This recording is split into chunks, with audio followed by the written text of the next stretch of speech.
Halo, selamat pagi anak-anak. Pada pagi hari ini kita akan pelajari tema 1, subtema 1, pembelajaran kedua dan ketiga. Ya, pada pembelajaran 2 dan 3 nanti kalian ada dapat pelajaran tentang PPKN, kemudian seni budaya dan IPA. Sudah siap semua untuk belajar? Jangan lupa persiapkan juga peralatan tulismu, buku cetak tema 1 dan LKS tema 1. Jika sudah, yuk sama-sama kita simak video pembelajaran berikut ini. Halo, selamat pagi anak-anak. Pada pagi hari ini kita melanjutkan pembelajaran berikutnya, yaitu pembelajaran 2 dari tema 1, subtema 1. Materinya yaitu PPKN mengenai Pancasila. Pancasila sebagai pandangan hidup mencerminkan kepribadian bangsa Indonesia. Karena nilai-nilai Pancasila digali dari nilai-nilai luhur bangsa yang diyakini kebaikan dan kebenarannya. Dasar negara Indonesia adalah Pancasila. Sudah ada lagunya, ya. Pancasila dasar negara, rakyat adil makmur sentosa. Nah, itu ya. Selanjutnya, lambang negara kita, Pancasila. Dari sila pertama, lambangnya adalah bintang. Bunyi sila pertama yaitu ketuhanan yang Maha Esa. Sila kedua dilambangkan oleh rantai. Bunyi sila kedua yaitu kemanusiaan yang adil dan beradab. Lambang sila ketiga adalah pohon beringin. Bunyi sila ketiga yaitu Persatuan Indonesia. Lambang sila keempat yaitu kepala banteng. Bunyi sila keempatnya adalah kerakyatan yang dipimpin oleh hikmat kebijaksanaan dalam permusyawaratan perwakilan. Lambang sila kelima yaitu padi dan kapas. Bunyi sila kelima, keadilan sosial bagi seluruh rakyat Indonesia. Lanjut memasuki sila pertama, ketuhanan yang Maha Esa, tadi lambangnya adalah bintang.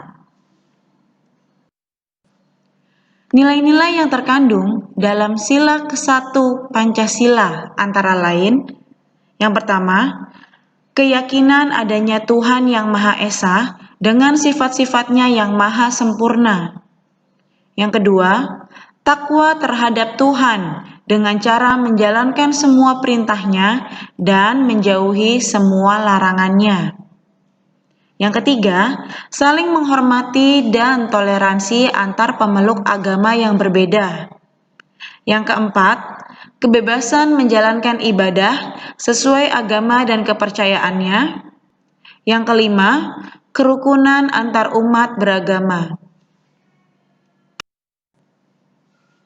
Sila kedua berbunyi kemanusiaan yang adil dan beradab. Lambangnya adalah rantai. Nilai-nilai yang terkandung dalam sila kedua Pancasila antara lain yang pertama, pengakuan terhadap adanya harkat dan martabat manusia. Yang kedua, sikap saling menyayangi sesama manusia dan sikap tenggang rasa terhadap orang lain. Yang ketiga, menjunjung tinggi nilai kemanusiaan, melakukan kegiatan kemanusiaan, dan menjunjung tinggi perdamaian. Pelajaran selanjutnya yaitu SBDP. SBDP pada pagi hari ini membahas tentang patung. Patung merupakan karya seni rupa 3 dimensi. Patung dapat dibuat dari bahan-bahan antara lain, ada bisa dari tanah liat, kayu, batu, tembaga, dan baja. Cara pengerjaan patung yaitu dengan cara butsir, casting atau cor, ditatah, dipahat, dilas, atau cukup dengan tangan untuk bahan yang lunak. Semisal buat patung dari sabun, itu bisa kita ukir dengan menggunakan tangan. Dan juga pisau. Secara umum, patung berdasarkan fungsinya ada 6 macam, yaitu yang pertama ada patung religi untuk sarana ibadah, seperti patung Tuhan Yesus, patung Bunda Maria, kemudian ada patung dewa-dewi bagi yang beragama Buddha. Yang kedua, ada patung monumen.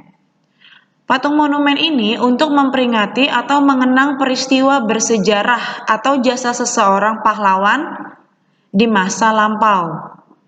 Monumen contohnya ada Monumen Palagan Ambarawa, kemudian ada Monumen Nasional atau Monas di Jakarta. Yang ketiga ada patung arsitektur.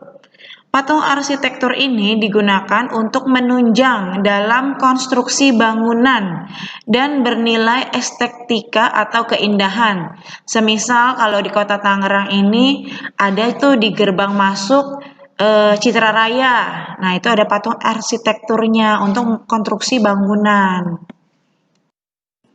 Yang keempat ada patung dekorasi untuk menghias bangunan atau lingkungan taman. Banyak ya taman-taman kadang ada patung-patungnya. Yang kelima ada patung seni. Untuk karya seni murni yang hanya dinikmati keindahan bentuknya. Yang keenam, patung kerajinan untuk dijual karena dibuat oleh para pengrajin. Selanjutnya ada pelajaran ilmu pengetahuan alam atau IPA. Nah, IPA pada hari ini membahas tentang perkembangan atau perkembangbiakan vegetatif pada tumbuhan. Kalau sebelumnya kalian sudah belajar tentang generatif, nah sekarang ini perkembangbiakannya secara vegetatif.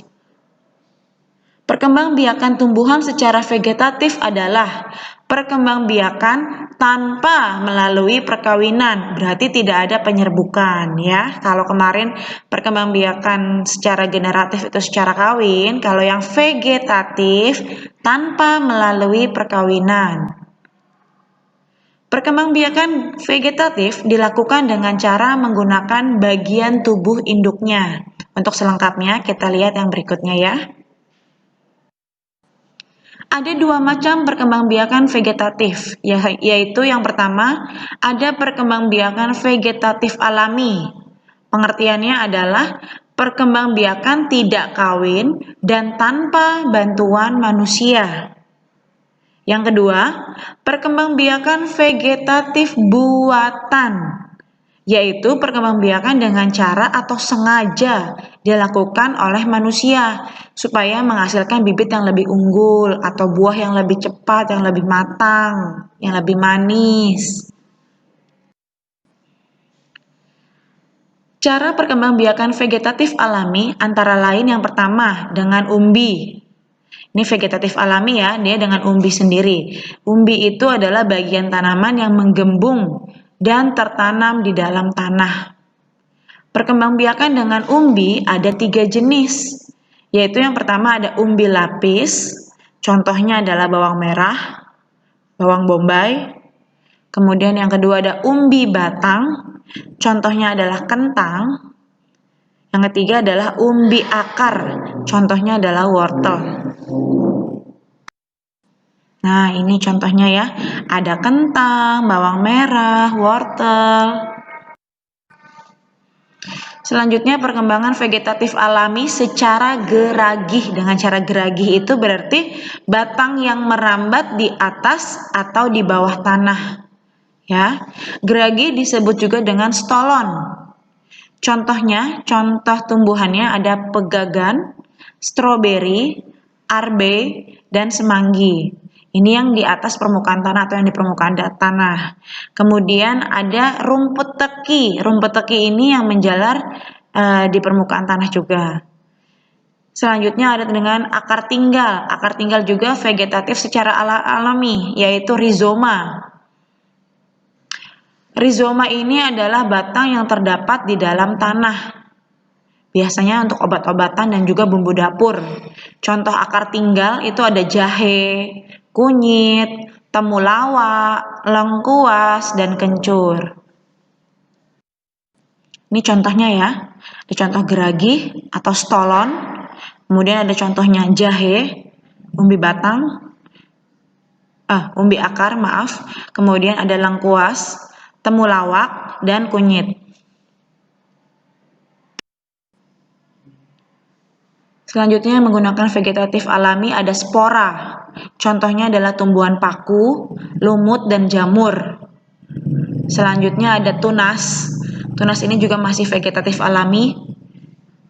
Tunas ini adalah tumbuhan anakan yang muncul di samping induknya. Kadang kalau pohon pisang tuh suka ada tunas di samping-sampingnya. Nah, itu nanti akan berbuah lagi. Nah, tunas di sini dibedakan menjadi 3, ada tunas akar, tunas batang, dan tunas daun. Kalau tunas akar, contoh tumbuhannya yaitu pohon cemara, sukun, dan kesemek. Sedangkan tunas batang, contohnya adalah pohon pisang, pohon bambu, dan pohon tebu. Sedangkan tunas daun adalah contohnya cocor bebek. Nah, dalam daun cocor bebek itu dia di atasnya ada tunas-tunasnya. Dari cocor bebek ini juga dia beda sendiri daripada yang lain karena tunasnya pada daun. Jadi tunas yang tidak tumbuh pada batang itu namanya tunas daun atau disebut juga dengan tunas adventif. Nah, ini contohnya tumbuhan dengan spora dan tunas. Ya. Ada tunas bambu, tunas pisang. Perkembangbiakan vegetatif buatan dapat dilakukan dengan cara tadi vegetatif alami sudah ya, selanjutnya vegetatif buatan. Yang pertama dengan cara stek. Perkembangbiakan dengan cara menanam potongan atau bagian dari tumbuhan. Contohnya singkong dan mawar. Yang kedua, mencangkok ya, yaitu dengan cara menanam batang atau dahan yang diusahakan berakar terlebih dahulu sebelum dipotong dan ditanam di tempat lain. Contoh tanaman yang bisa dicangkok yaitu ada pohon mangga, pohon jambu, pohon jeruk. Lalu ada sistem tempel atau okulasi. Ini namanya vegetatif buatan ya, masih menggabungkan mata tunas suatu tumbuhan pada batang tumbuhan lain. Contohnya adalah bunga mawar. Kemudian yang keempat ada sambung atau enten. Ini juga masih vegetatif buatan. Sambung atau enten adalah menyambung tumbuhan dengan menggabungkan dua sifat unggul dari individu yang berbeda. Contoh tumbuhannya adalah tomat dan terong. Kemudian ada runduk atau merunduk. Merunduk adalah proses menimbun batang tumbuhan ke dalam tanah. Contoh tanamannya ada tanaman arbe, apel, stroberi, melati. Selanjutnya ada kultur jaringan. Kultur jaringan ini vegetatif buatan ya. Perkembangbiakan tumbuhan dengan menanam jaringan tumbuhan di tempat dan media yang khusus. Contoh tanaman yang bisa dikultur jaringan adalah tanaman anggrek, kelapa sawit, tebu, dan krisan. Nah, ini contohnya gambarnya ya. Perkembangbiakan vegetatif buatan dengan cara mencangkok, okulasi, sambung atau menyambung, stek batang, dan merunduk. Anak-anakku sekalian, itu tadi ringkasan pembelajaran pada hari ini. Tadi kita sudah belajar apa saja coba? Ya, benar. Pertama kita sudah pelajari tentang nilai-nilai, sikap dan perilaku yang terkandung pada Pancasila sila pertama dan kedua. Kemudian kita juga sudah belajar tentang seni patung dan beberapa contohnya. Dan yang ketiga, kita belajar tentang vegetatif tumbuhan. Ada vegetatif secara alami dan ada vegetatif secara buatan. Baik, itu saja video pembelajaran pada hari ini. Sampai ketemu lagi di video pembelajaran berikutnya. Ingat selalu pesan Miss Novi, tetap semangat belajarnya dan jaga kondisi tubuh supaya tetap sehat. Sampai jumpa lagi.